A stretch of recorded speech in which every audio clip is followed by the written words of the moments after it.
आज बनवूयात मूग मी इथं रात्रभर भिजवून ठेवले होते.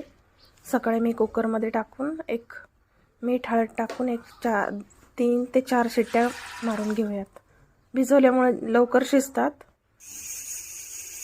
पहिली शिट्टी आली की गॅस कमी करून 2-3 शिट्ट्या परत करून घेऊयात. लगेच शिजतात मूग.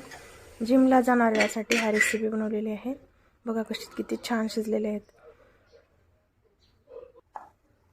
लसूण 10-12 पाकळ्या घेतल्यात मी, बारीक चिरून घेतले आहे. त्याच्यानंतर जिरं लसूण टाकले, हलवून घेऊयात. एकदम चांगलं परतू द्यायचं. मग मूग टाकायचे.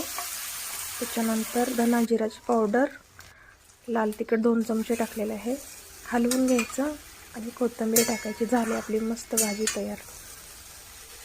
जिमला जाणाऱ्यांसाठी हाय प्रोटीनची भाजी, एकदम लाईट, कमी तेलामध्ये आणि मसाला कमी, अशी मस्त भाजी होते.